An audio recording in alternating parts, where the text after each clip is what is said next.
Hey, and welcome. This is the Ben Shapiro Show. A lot to get to this hour. A little bit later on in the hour, we'll get to the Senate runoffs in Georgia, which are the big story of the day. We're going to begin with Kamala Harris, who it turns out is just terrible in every way. First, this show is sponsored by ExpressVPN. Don't like big tech and the government spying on you? Visit expressvpn.com/Ben. Okay, now, about Kamala Harris. And she's being touted as the next great thing. She's so great, Kamala Harris. Kamala Harris was so great that she ran in the Democratic primaries and dropped out before her home state of California had even voted. That was after being the early frontrunner for the nomination based on calling the guy who would eventually be the running mate to a racist. And don't you remember all this? I know, it's been like a year, and this year has been 20 years. But when that race started, Kamala Harris was considered a frontrunner because she fulfilled two things that the Democrats desperately wanted. She was a woman, and she was black. Sure, she was unqualified. Sure, she wasn't very good on stage. Sure, she was incredibly rehearsed and had this weird cackle that she would break into for no reason at all. Somebody would say something weird or uncomfortable, or she would simply be asked a tough question, and she would just break into this Joker-like cackle, this insane, bizarre laughter that nobody could really understand. She was so off-putting that after she called Joe Biden a racist on the stage, she couldn't back it up. Right then, she suggested Joe Biden might have to drop out of the race because of sexual harassment concerns. And then she was like, you know what? I'm going to forget all that, and I'm just going to become that guy's VP. So Kamala Harris is not the most principled of people. I mean, I think it is fair to say that Kamala Harris and principle have probably never met. In fact, they probably have not been within a 300-mile radius of one another, Kamala Harris and principle. But because she's a Democrat and because she's a self-identified woman, this means she gets cover stories in places like Elle magazine, because this is the way our disgusting media works. See, here's the thing. More people probably engage with this sort of checkout counter, supermarket, tabloidy magazines, the In Touch magazines and the In Style magazines and the Elle magazines than they do overall with, kind of normal political publications. And so it actually makes a difference when these sorts of publications feature on their covers people like Kamala Harris. But of course, I never remember them doing anything like that with Sarah Palin in 2008 when she was running for vice president with John McCain. She didn't get that same sort of coverage. Okay, so Kamala Harris is now being recast. So as soon as Joe Biden picked her, she went from being this loser who was incapable of getting her campaign together, who was extremely off-putting, very awkward. Nobody really liked her. She went from that to what a godsend Kamala Harris is. I mean, just unbelievable. The intellect, the brains, the charm, the beauty, all in one incredible package. Literally 4 months before, the media were like, yeah, they wrote her off for dead. They were like, okay, yeah, she was really bad at this. Then Biden picked her, and suddenly she had been elevated to godly position. It was like Moses anointing Joshua, his successor. It was incredible. Just this incredible scene, the light shined down from heaven, and Kamala Harris became awesome again. She became incredible again. She was a heroine for the ages. And then she did precisely 0 serious, hard-hitting press conferences between the time she was nominated VP and the time the election took place. Well, now we can sort of see why this was. I mean, before, right? She's bad at this. But now you can totally see why this was, because this is my favorite story of the day. It's so good. So Elle magazine features Kamala Harris in their culture section. And this is what your friends in the media do. And they are not interested in putting Kamala Harris in their politics section. She's in their culture section, you see, because culture is always upstream of politics. And they have this long puff piece about Kamala Harris. Here's how this puff piece starts, because it's wonderful. Here's how this puff piece starts. Ready? Here we go.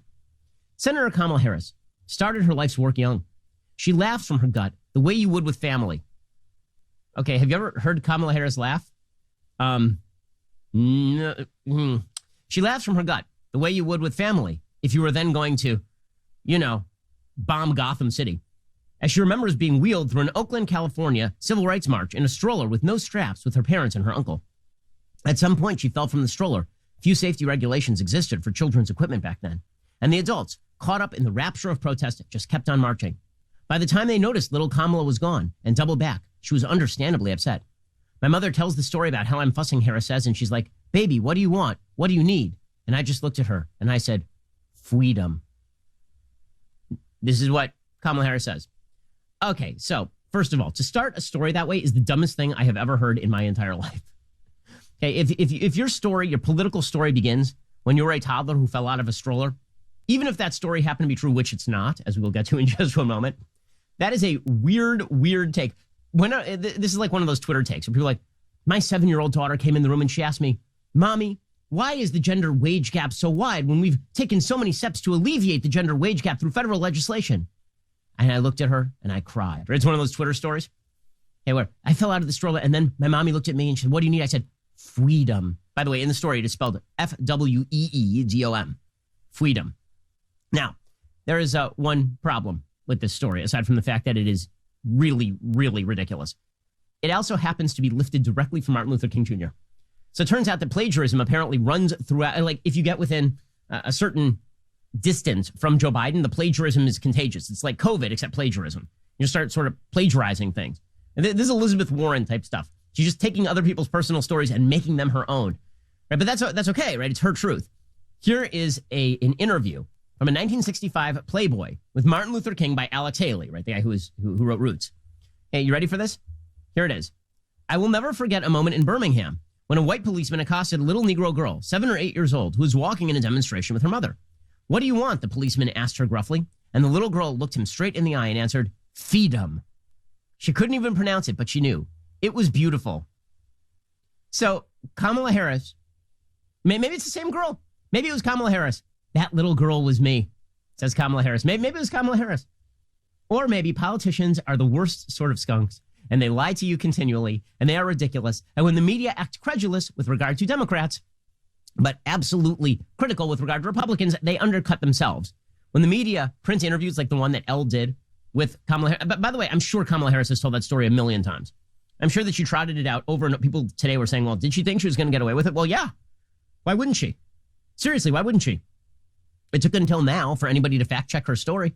If you're a Democrat, the most beautiful thing about being a Democrat is that Elizabeth Warren can lie for 3 decades about being Native American. And it's only when Republicans are like, oh, yeah, by the way, she's not Native American, that becomes a real story for her. Remember, Republicans brought that up in her original Senate race in Massachusetts.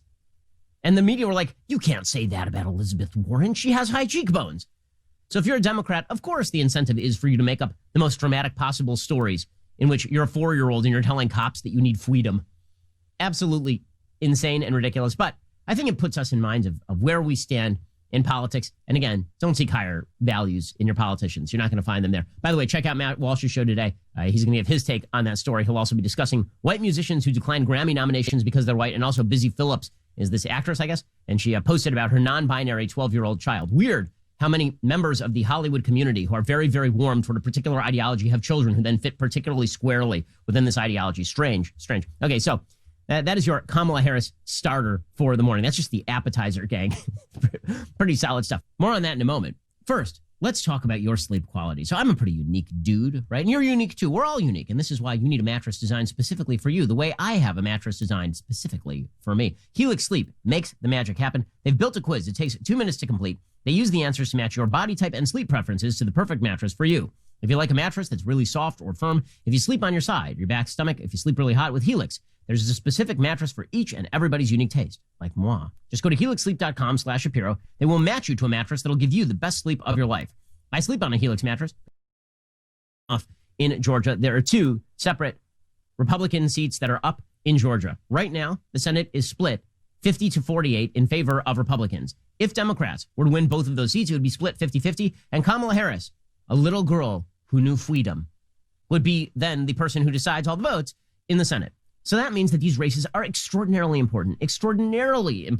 And it means that regardless of what you happen to think about what happened in Georgia, whether you're on the Trump bandwagon suggesting that Georgia, the votes were falsified and he actually won Georgia or he didn't win Georgia, all of that is purely irrelevant to the question of whether you want Democrats to run the United States Senate. If you are following Lynn Wood down the primrose path to hell here, and you're saying, I'm going to sit home because I am mad about the election, understand the Lincoln Project, those bunch of grifters, the Lincoln Project have been pumping out Lynn Wood and his bizarre conspiracy theories to try to encourage Republicans to stay home. These are the same people who say that Stacey Abrams is a hero for fighting voter suppression, trying to suppress the vote by quoting Lynn Wood to the effect that Georgia is already rigged in favor of the Democrats. Do not stay home. You need to go out and you need to vote. Right now, it is, if not a toss-up, very close to a toss-up. So the polling data, again, is somewhat sporadic, and people are very queasy about the polling data, as well they should be, after all the polling misses in the last election cycle. Remember, there were a bevy of polling misses, particularly down ballot. Right? There are a bunch of Senate races that went to Republicans, despite the fact that the polls had suggested they were going to go to Democrats. There are a bunch of congressional races that did the same. So right now, if you look at the polling data, it would suggest that John Ossoff has a very slight lead on Sonny Perdue. According to 538, Ossoff is up 49-47 over Perdue, which is weird considering that Perdue beat Ossoff just a couple of months back. He just didn't reach the 50% threshold necessary to retain the seat outright. Purdue beat him by like 80,000 votes. So that's a big margin for Ossoff to have to make up. Meanwhile, the other polling data shows Warnock with a 2-point lead, 2.2-point lead over Kelly Loeffler.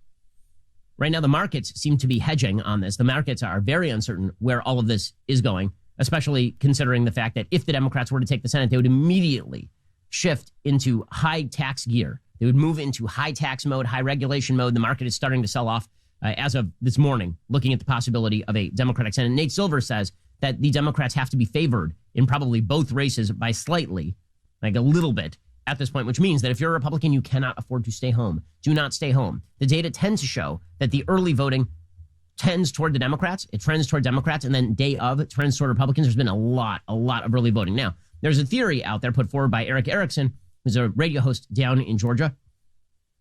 And Eric suggests that a lot of the early voting is actually Republican, because Republicans have learned that not early voting is a really bad idea. So a lot of Republicans are early voting as well. If that happened, then that would be a hidden vote for Republicans that has not yet been identified, because again, all the modeling is based on the old models where Democrats voted early and Republicans voted day of. According to the New York Times, 3 million people have already voted in the runoff races, nearly 40% of all registered voters in the state.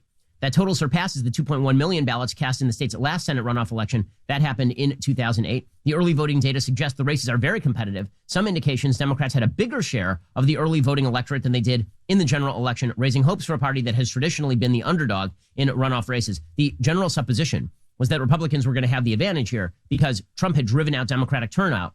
Like a lot of Democrats showed up just to vote against Trump in places like Georgia. And with Trump not on the ballot, a lot of Democrats would simply not vote this time around, while Republicans would be focused laser-like on preventing the Democrats from taking the Senate. That has not happened. One of the reasons that has not happened is probably because President Trump continues to make Georgia the livest issue. But he's not focused on Pennsylvania anymore. He's not focused on Arizona, which is weird because obviously, even if Trump wanted to retain the presidency, he would have had to show that he actually won Arizona, Georgia, and Pennsylvania. Shifting the vote in Georgia doesn't change a damn thing. He would actually have to win all 3 of those in order for him to retain the presidency. And it's a moot point anyway, because all of these states have already certified their votes. But what that has done is it has made Trump front and center in the Georgia Senate races. And it has also driven down Republican enthusiasm for the race, because many of those people are angry at the Republican Party of Georgia for apparently not shifting their perception of the votes or certifying the votes or whatever. So what exactly should we expect? Well, in November, David Perdue received 49.7% of the vote, just short of the majority. He beat Ossoff by 88,000 votes. On the other side, Warnock had 32.9% of the vote. Kelly Loeffler had 25.9% of the vote. But the difference is that Warnock and Loeffler also had Doug Collins in the race. It's unclear exactly when we are going to know the result. Some of the rules were tweaked to encourage a faster count. The new Congress was already sworn in on Sunday. According to the New York Times, counties were required to begin scanning and processing ballots at least a week before the election, but they can't begin counting or tabulating them until the polls close on Tuesday. The new rules might lead to quicker results, although in a close race, most Georgians may go to sleep before the news outlets have enough results to declare a winner. So we could be well into tomorrow before we actually know who won these particular Senate seats. And it is very, very important who wins these Senate seats. So Eric Erickson, again, I mentioned him because he is sort of closest to the action there. He believes that David Perdue is in good shape against John Ossoff. He says that Ossoff has been tying himself to Raphael Warnock because Warnock is outperforming, particularly with black voters. Ossoff does not have the same appeal with black voters that Warnock apparently does. And so Ossoff has been tying himself to Warnock's leg and attempting to push Warnock over the finish line, and in return, hoping that Warnock helps black voters vote for him.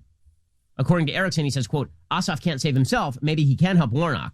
That Ossoff is having to play attack dog in his tag team with Warnock also reinforces the idea that Warnock's unfavorable rating has skyrocketed. It really does appear that Perdue has enough black and Hispanic voters voting for him over farming and agricultural issues that Ossoff probably cannot pull it off. The real race and focus is now on Warnock and Loeffler. The races are both tight. If you follow the money and the attacks around the state and notice what the black farming community in South Georgia is doing, the Republicans probably keep the Senate. So that makes me feel at least a little bit better.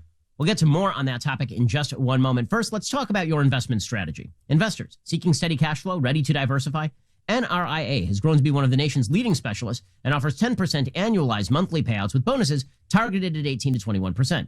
That's right, with NRIA, you could see a 10% return on monthly payments with bonuses. As their slogan says, they specialize in realty investing done right. You can even use your 401k or IRA to invest. NRIA's 15-year track record and $1.2 billion in new construction development backs you. Learn how you can invest in this hard asset real estate cash flow fund today and receive 10% annualized monthly payouts with bonuses. This is something savvy investors should research and consider. Call now 800-700-5483. That's 800-700-5483 or visit nria.net. An offer to buy or sell any security is only made by private placement memorandum. Read it first. See us at nria.net. Coming up, we're going to talk more about these Georgia Senate races, which are hotly fraught. Go out and vote today if you are in Georgia. This is the Ben Shapiro Show.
Welcome back. This is the Ben Shapiro Show. So there are two big Senate runoffs today. In Georgia, Republicans need to retain at least one seat in order to maintain control of the Senate. Unbelievably, the candidate who is stronger for the Democrats is Raphael Warnock, who's an insane leftist Marxist radical. I mean, it's wild that this guy is considered a mainstream Democrat that they need in the Senate.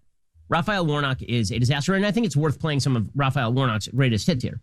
Because, as a reminder, I don't care what you feel about the presidential election. I don't care what you feel about President Trump or about the Senate challenge. I don't care what you feel about the Electoral College when it comes to this Senate race. And by the way, you know who else doesn't care? Trump, right? Trump was down there last night in Georgia rallying for Loeffler and Perdue. saying it's important for the Republicans to retain the Senate. It is particularly important to keep Raphael Warnock out of the Senate. So, just a few of Raphael Warnock's greatest hits for the media that didn't cover them, because the media have decided that Raphael Warnock is actually a godsend. The New York Times printed a piece over the weekend talking about how Raphael Warnock loves to speak uncomfortable truths. And what if he likes to speak uncomfortable lies? What if he says horrible things on a regular basis? So, for example, what would you think of a candidate who praised Louis Farrakhan's Nation of Islam as important? The Nation of Islam is significant, but its numbers don't come anywhere near the membership of our churches. Its voice has been important, and its voice has been important even for the development of black theology, because it was the black Muslims who challenged black preachers. That is the person who they want to elevate to the United States Senate. What if you had this guy saying on tape that Fidel Castro's Cuba is very much like the United States of America? Oh, wait, we do. We pray for the people of Cuba in this moment. We remember Fidel Castro, whose legacy is complex. Don't let anybody tell you a simple story. Life usually isn't very simple. His legacy is complex. Kind of like America's legacy is complex. It's true. Fidel Castro's legacy is complex, like, jailing tens of thousands of dissidents, creating a living situation so bad that people literally attempt to float cars from the 1950s from Cuba to the coast of Florida. But it's a complex legacy, says Raphael Warnock. That guy is the person that the Democrats desperately want in the Senate. Okay, well, what if, for example, this person had suggested that America worships whiteness? This person running for the United States Senate in a majority white state, because Georgia is a majority white state, like every other state in America so far as I'm aware, except for I think California, which is now plurality minority. Raphael Warnock saying that the state in which he lives, right, worships white people are worshipped in the United States, says Raphael Warnock.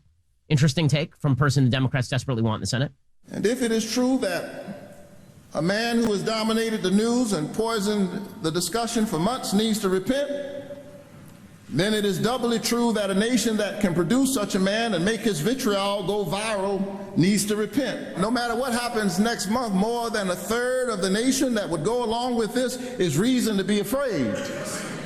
America needs to repent for its worship of whiteness. What a sweet fellow. On full display. I mean, why shouldn't that guy sit in the United States Senate? What if we had, this guy on tape suggesting, for example, that you can't both be in the military and serve God? Well, what if you had that guy on tape in a state like Georgia, which is a heavy military state? Should that guy be in the United States Senate? Democrats say you need him in the Senate, Raphael Warnock. Again, this is like the easiest. The Oppo research on Warnock is the easiest thing in the world. You just look at what he said. He says that America is a racist place, and he says that nobody can serve God in the military, and not a single Democrat has been asked about Raphael Warnock's comments. Not one. That is the easiest litmus test in the world for how biased and disgusting our media are. So here is Raphael Warnock saying that you can't serve both God and the military, which is a hot take if ever I've heard one. America, nobody can serve God and the military. You can't serve God and money. You cannot serve God and mammon at the same time. America, choose ye this day whom you will serve. And everybody's cheering. Oh, how wonderful. What a wonderful guy. Coming up, more on the wonderful Democratic candidate Raphael Warnock for the U.S. Senate, the stuff that the media simply won't cover. This is the Ben Shapiro Show.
Welcome back. This is the Ben Shapiro Show. So the media have decided that Raphael Warnock must never be covered in detail, so we will do it for you here.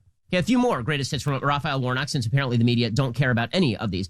Well, what if Raphael Warnock were on tape saying that racism is America's pre-existing condition? Oh, wait, he is. We've got a lot of problems, but I would not be a prophet if I did not tell you that racism is America's pre-existing condition. In this land where we warehouse 25% of the world's prisoners, although we're only 5% of the world, we ought to ask ourselves, what has it cost us not to cover it? Not to face up to it, not to confront it, not to deal with it. Racism is America's pre-existing condition. Okay, this guy is considered the stronger candidate in Georgia. Between Ossoff and Warnock, this guy is considered the front runner among the Democrats in Georgia. Like, he's the stronger horse in Georgia. Why? Because the entire Democratic liberal establishment has bought into the ridiculous critical race theory suggestion that America is inherently racist, its institutions are inherently racist, and that only the people who speak truth to power, like Raphael Warnock, have the legitimacy to say this kind of bullcrap routinely. I mean, the man's on tape preaching Marxism and preaching that America's a racist nation. And then what does he do? He goes into the mainstream outlets and he says, my story could only happen in America. This sort of two-facedness when it comes to politics is, again, common but gross. Here is Raphael Warnock openly preaching Marxism. Again, all this is on tape. Where are the media for all this? They don't care. They don't care. This guy ought to be in the Senate, of course. I love this Pope. He said, well, I'm not a Marxist, but I know a few Marxists, and they're pretty good people. So hard to discover and to hear an authentic vision and voice of authentic spirituality that gives voice to the least of these. And when it shows up, people describe it as some strange ideology rather than the vision of that poor Palestinian prophet who said that the Spirit of the Lord is upon me. Okay, there's so many things wrong with that. Number one, Jesus was not a socialist. Number two, Jesus was not a Palestinian because Palestinians did not exist. Palestine did not exist. It was Judea, idiot. He's an anti-Semite. He's a racist. And he also happens to be like a pretty wild character in his own right. Okay, I mean, but by the way, when you're talking about fealty to biblical text and fealty to the Bible, you might not want to say that abortion is consistent with your Christian views. But that is what he says. I mean, that's what all good Christians say, so far as I'm aware, is that killing the unborn in your womb is totally something Jesus was up for. I believe that health care is a human right. And I believe that it is something that the richest nation in the world provides for its citizens. And for me, reproductive justice is consistent with my commitment to that.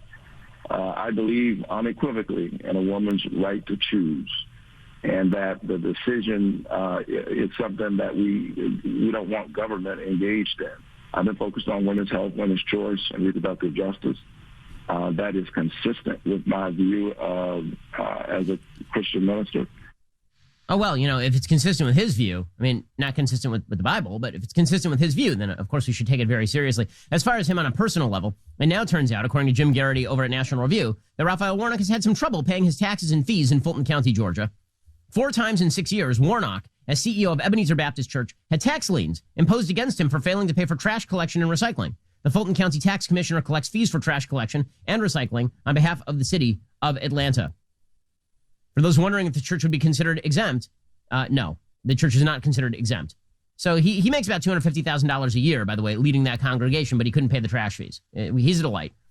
Also, caught on tape, an altercation between him and his wife and the police in which his ex-wife accused him of running over her foot with a car and then talked about how innately dishonest he was. This got zero broad coverage in the mainstream media. Right? Fox covered it. We covered it a little bit here. Wasn't covered at all by the New York Times or CNN, so far as I'm aware, or if it was in very, very minimal fashion. Imagine if a Republican's ex-wife had come out and made allegations about this sort of thing. Well, probably that would put Barack Obama in the Senate in 2006, probably, something like that, with Jack Ryan and Jerry Ryan. In any case, here is Raphael Warnock and his ex-wife caught on tape. All right, so you walked over. So I'm like, move, and she won't move, and she's keeping the door open. Mm-hmm. So I'm like, Chloe, just stay in the car.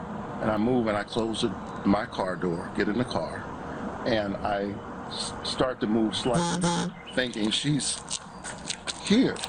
Clear. I'm thinking she's clear. And I barely moved. Mm-hmm. And all of a sudden, she's screaming that I ran over her foot. I don't believe it. I've tried to keep the way that he acts under wraps for a long time, and today he crossed the line. So that is what is going on here, and he's a great actor. He is phenomenal at putting on a really good show. Now, believe all women unless they happen to be making allegations about Raphael Warnock, in which case don't believe the woman, ignore the story, and pretend that Raphael Warnock is a good guy. Other indicators that perhaps Raphael Warnock is not such a wonderful person. Not only did he praise Fidel Castro in 1995, right? He was a youth pastor of a church that hosted Castro, and people chanted Fidel's name in that congregation. Not only that, he has also praised Jeremiah Wright. Right? He says Jeremiah Wright is a truth teller. Right? Jeremiah Wright, the GD America guy, the guy who said that the chickens came home to roost on 9/11. Well, Raphael Warnock says you ought to go back and see if you can find and read, as I have, the entire sermon. It was a very fine sermon. Jeremiah Wright was right when he said the attack on him was in a real sense an attack on the black church. The message of Jeremiah Wright was that public policy has consequences. He also called Wright's sermon a, quote, very fine homily in his 2013 book. And he compared Jeremiah Wright to Jeremiah. Okay, this person is who the Democrats believe must be in the United States Senate. By the way, also the same guy who was charged at one point for obstructing an investigation into child abuse. The charges were later dropped. He's at a summer camp. There were allegations of child abuse. Apparently, he tried to get between the police and people they were questioning. He's a delight. But Democrats are down there saying Raphael Warnock ought to be the front runner for the Senate. But again, he is the one who is most, of the two Democrats, he's the one who is more likely to end up in the United States Senate, which says something about the disgraceful state of our politics. I mean, that guy shouldn't be within sniffing distance of the United States Senate. Meanwhile, in the other race, you have Jon Ossoff running against David Perdue. And Ossoff is not running against David Perdue. Ossoff is running against Kelly Loeffler. Right? He is trying to boost Warnock, and he's trying to attack Loeffler because his goal here is to be the attack dog on behalf of Warnock, hoping that Warnock's black support will then translate over into support for Jon Ossoff. So he's going out there and he's just saying overtly false things about Kelly Loeffler. So over the weekend, he was asked specifically about the fact that he has covered up, for example, his own involvement with Chinese firms, like he's received money from Chinese firms that he refused to report on. And his response was Kelly Loeffler is campaigning with a Klansman, which is an overt lie. Of course she's not campaigning with a Klansman. She takes thousands of pictures. One of the pictures included a person who happened to be a member of the Klan. She immediately denounced that as soon as she found out who was in the picture with her. And Ossoff says that he acts like she gets a grand wizard up there introducing her at every rally. So he's just a damned liar. This is one of the more disgusting lies I've heard in recent memory. Here is Jon Ossoff being disgusting. Here's the bottom line. Kelly Loeffler has been campaigning with a Klansman. Kelly Loeffler has been campaigning with a Klansman. And so she is stooping to these vicious personal attacks to distract from the fact that she's been campaigning with a former member of the Ku Klux Klan. I mean, we deserve better than that here in Georgia. I mean, no, what we deserve better than is people like Jon Ossoff, who's spent his benighted, ridiculous trust fund career basically living off of his family's largesse and then trying to facilitate his entry into politics several times over and losing every time. He lost to Karen Handel, then he lost to Perdue, and now he's going to lose again to Perdue, we can hope, today. By the way, this is the same Jon Ossoff who apparently, according to the Washington Free Beacon, declined a request from the Washington Post to, quote, release further financial information relating to his company, noting that the particulars of our annual finances are confidential, even after a number of controversial payments to Ossoff's foreign film company surfaced in September, including one from a Chinese-backed media giant. The refusal came months after Ossoff quietly disclosed receiving at least $5,000 from PCCW, a Hong Kong-based media corporation owned in part by the Chinese Communist Party. But his redirect is that Kelly Loeffler is a racist, of course. Ossoff is the kind of delight, by the way, who also says that Trump supporters should never show their face in public again. So remember that, Georgian Republicans. If you're from Georgia and you're not voting today, remember, the person who could get elected to that Senate seat believes you should never be able to show your face in public again for the rest of your life. Here he is, Jon Ossoff, schmuck. We need to send a message this year. We need to send a message that if you indulge this kind of politics, you're not just going to get beaten. You're going to get beaten so bad you can never run or show your face again in public. Because we have had enough, absolutely enough, of what we are getting from Donald Trump and his fellow travelers right now. Okay, so that sounds great. You want that guy in the Senate? If not, why don't you go vote? Go vote today. Go vote. If you've not voted yet, go vote today. Republicans must hold the Senate. This isn't even talking about, this is talking about who the people are that you're talking about elevating to the Senate. This isn't even talking about the national implications of this vote. Again, Kamala Harris running the United States Senate with Joe Biden in the presidency and Nancy Pelosi in the House is a disaster area beyond disaster areas. Get ready for full-on nationalized healthcare. Really, because the so-called public option is, as everyone knows, just a gateway to full-on nationalized healthcare. That is the goal. And get ready for massive tax hikes and tax increases. Get ready for extraordinary violations of your religious freedom. Get ready for public schools to continue to cram down critical race theory. Get ready for private schools to meet crackdowns from the federal government. Get ready for churches to be attacked as bastions of regressivism. Get ready. Okay, it comes down to those 2 Senate races today in Georgia. The battle is on, and if you're sitting home, there is no excuse for it on any moral or political level. None. We're going to get to more of this in just 1 second, and we'll get to why it is that so many Georgia citizens seem suspicious of some of the procedures in the state of Georgia when it comes to voting. It is amazing to me that Stacey Abrams, who's been championed as this light and joy when it comes to Georgia voting, after claiming for years without any evidence that Georgia was engaged in voter suppression. I'm going to give you an example of why people might be suspicious of the fact that Democrats wish constantly to push forward with procedures that completely undercut voter credibility and voter veracity. We'll talk a little bit more about that topic in just 1 second. First, we got to talk about something that is deeply, deeply awkward, erectile dysfunction. I know, it's awkward to talk about, it's awkward to hear about, but here's the thing. If you've got a medical problem, you need a medical solution, and this is why you need Roman. With Roman, you get a free online evaluation and ongoing care for ED, all from the comfort and privacy of your own home. A healthcare professional will work with you to find the best treatment plan. If medication is appropriate, Roman will ship you real medicine with free 2-day shipping. The whole process is straightforward, simple, discreet. Getting started, that's even easier. Just go to GetRoman.com/Ben. Complete an online visit. Erectile dysfunction, it used to be tough to talk about. Now there is Roman. Complete that online visit today to connect with a doctor and get it taken care of. Again, a lot of people have medical problems they don't want to handle because they think it's embarrassing. Well, do it without the embarrassment and get it taken care of so you don't have to worry about it again. Just go to GetRoman.com/Ben. Get up to $50 off your first month of ED treatment, a free online visit, and free 2-day shipping. That's GetRoman.com/Ben for up to $50 off your first month of ED treatment. GetRoman.com/Ben, GetRoman.com/Ben. Go check them out right now. Okay, so meanwhile, in Georgia, obviously a lot of people in Georgia are very concerned about voter procedures in the state. One of the reasons that people are very concerned is because you have judges like Stacey Abrams' sister who literally attempted to allow people who should not be eligible to vote to vote. Right there, Politico reported December 28th, a federal judge in Georgia ordered 2 counties to reverse a decision, removing more than 4,000 voters from the rolls ahead of the January 5th runoff elections that would decide control of the United States Senate. The judge is Leslie Abrams Gardner, the sister of Stacey Abrams. She concluded that the counties appear to have improperly relied on unverified change of address data to invalidate registration in the 2 counties. So basically what happened is that there were some people, they went through the voter registration data, they found that there were literally thousands of people who had changed their addresses. The Board of Canvassing took a look at this. They found that this was probably correct, and they wanted to invalidate the ability of those people to vote. Okay, and then the plaintiff said, okay, we don't want this judge ruling on this case because it turns out not only is she Stacey Abrams' sister, but that Stacey Abrams is involved in very, very similar litigation, and the lawyers in that litigation are also the lawyers in this particular litigation, even though Stacey Abrams isn't directly involved in this litigation. Right? Didn't matter. Stacey Abrams' sister did not recuse herself. She simply ruled on it, and she said, okay, well, you know what? We're just going to allow people to essentially register at false addresses. I mean, that's essentially the outcome of the case. And she said, you know what? There's no reason for me to recuse. So no big deal. No big deal. Is it any wonder that people are somewhat suspicious here? Somewhat suspicious? But the media have suggested that any Republican who is suspicious of any voting protocol, it's just because they're gullible and they're full of it and they're crazy. Here's the thing. I've suggested over and over and over that allegations, especially outsized allegations, require outsized evidence. I've been perfectly consistent on this across every single issue of which I am aware. Whether you're alleging that America is systemically racist, whether you're alleging that America is systemically sexist, whether you are arguing that America's police are targeting black Americans, whether you are arguing that Donald Trump is a Russian asset, I have always said, whether you're arguing about allegations against Brett Kavanaugh, I've always said that evidence is the final adjudicator as to whether a matter is true or not. This seems fairly obvious. Right? But you know who has not held this standard at all? Democrats and members of the media who have maintained that all of the proposals that I just put forward as lacking evidence are true without providing any of the evidence. And so spare me the hysterics from people like Don Lemon at CNN. He says, we don't have to respect Trump supporters who believe this crap about voter fraud.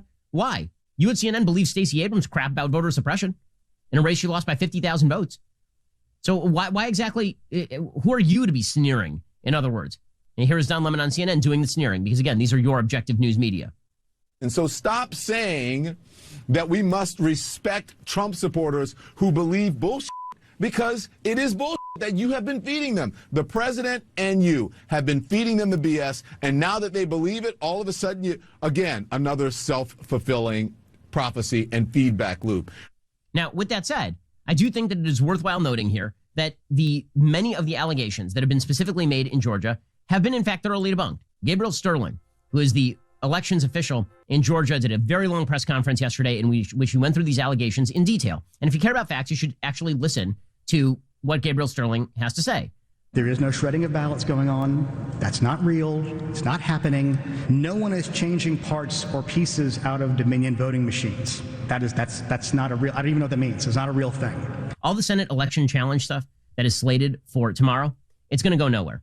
Okay, there is no shot that Donald Trump ends up as president on January 21st based on these procedures. I don't like saying uncomfortable things, but that is just a simple fact of the matter. Okay, you know who knows that? Josh Hawley. You know how we know he knows that? Because last night Brett Baier asked him specifically about it, and Josh Hawley had no answer to it. And Brett Baier said, are you saying that Donald Trump is going to be president on January 21st, or has any shot at being president on January 21st? And Hawley himself said, the reason that I'm challenging these votes is not because I think that it's going to change the outcome of the election. I'm doing it because I care about voter fraud and voter integrity.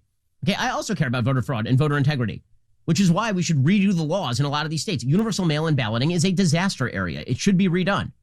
We should have voter ID, right? All this stuff is perfectly obvious. You don't challenge electoral college votes based on that.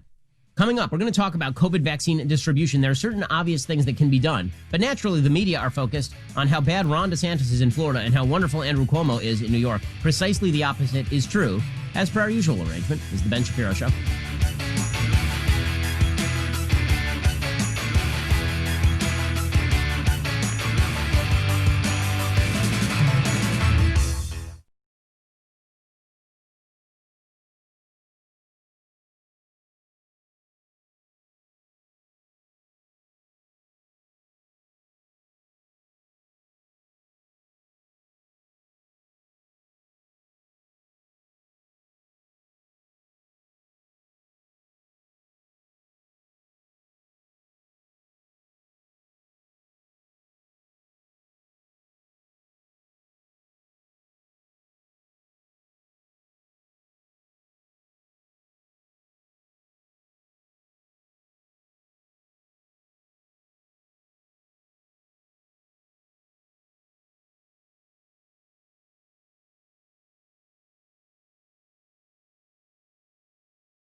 Welcome back. This is the Ben Shapiro Show. So it's fun to watch as the media turn black to white and white to black when it comes to COVID vaccination protocols. They keep saying that Andrew Cuomo is good at his job and Ron DeSantis is bad. The opposite. The vaccine rollout continues to be incredibly slow across America, and naturally, the media are blaming Republicans, which makes no sense since Republicans are the only ones who are actually attempting to tranche out this vaccine as fast as humanly possible. Meanwhile, you have Andrew Cuomo, who has simultaneously said that he's going to fine people $1 million for not doing the prioritization system properly in tranching out the vaccines. In other words, if somebody hands out a vaccine to the wrong person, he'll fine you $1 million. Also, if you waste a dose, he'll fine you $1 million. Okay, this is the dumbest thing I've ever heard. Andrew Cuomo is an awful, awful governor. But who are the media focusing on? They're focused laser-like on the governor who's actually done the best in terms of having a challenging situation with millions and millions of seniors living in his state. That would, of course, be Ron DeSantis. Florida's death per million rate is 19th in America, 19th. Okay, but by media coverage, you would think that Ron DeSantis is the worst governor in America. He is not. So yesterday, Ron DeSantis rightly got very pissed off at a reporter because the reporter decided she was just going to basically ask him why he was a bad person. And he filled her in on why she doesn't know anything about the vaccine distribution process. We've seen websites crash and also senior citizens waiting overnight for the vaccine. Where was that at? We've seen it in Duval, Broward, Orange, and Lee County. And why was, like in Lee, why did that happen? Did you investigate why? That's my question to you, Governor. You're the governor of the state. I'm not the governor of the state. Okay, but you didn't investigate why that, like in Lee County, why was there a big line? Did you investigate why? Could you tell us why? Because we distributed vaccine to hospitals, and the hospital said, first come, first serve. If you show up, we'll do it. So they didn't use a registration system. There wasn't anything that was done, and there's a lot of demand for it. So people are going to want to go ahead and get it. So are you saying there was no plan then from the state to make sure that senior citizens didn't wait outside overnight? So the state is not dictating to hospitals we're not dictating to Carlos Magoya how he runs his operations here. That would be a total disaster. These guys are much more competent to be able to deliver healthcare services than a state government could ever be. Okay, the reality is it should not be hard to tranche out the vaccines. You have to get them to as many sites as humanly possible and then just stick everybody and do it in order of age. If you show an ID and it shows that you are above the age of 70, you go first. If you are above the age of 65, you go second. If you are above the age of 60, you go third. Right? This is very not hard. It's really not hard. Not only that, it turns out we have an extraordinary amount of vaccine that is sitting and being wasted on the shelves because these things have expiration dates. And they also exist in the freezers. Once you take them out of the freezers, particularly the Pfizer vaccine, it goes bad after a certain amount of time, which is why in California, apparently, there's a situation where somebody removed too much vaccine from the freezer and there weren't enough people there. So they literally just went around and started sticking people. People are like, that's great. Why aren't we doing that everywhere? Good question. Good question. When DeSantis says the reason people are showing up for the vaccine is because it is only being made available in certain counties by certain areas and people are showing up and they will wait overnight in line to do it. By the way, my parents would do that, right? My parents are just under the 65 age limit. Okay. If the vaccine were made available to them, 100% they would camp out overnight to get the vaccine so they could see their other grandchildren. Right? 100% they would do that. And there are ways to get the vaccine out there faster that we are not taking advantage of. One, stop holding back the second doses of vaccine, you idiots. Okay, there is the first dose of vaccine. It provides a significant amount of immunity. There's the second dose. You don't hold that in a freezer for a month. You tranche out all the vaccines right now. Second, there's open talk now about the fact that 1/2 a dose of the vaccine is exactly the same in its immune response. This is what Dr. Slaoui over at Operation Warp Speed says, as an entire dose of the vaccine. So you cut all those doses in half. You have now quadrupled the amount of vaccine in circulation. And you do this by age. It is not hard.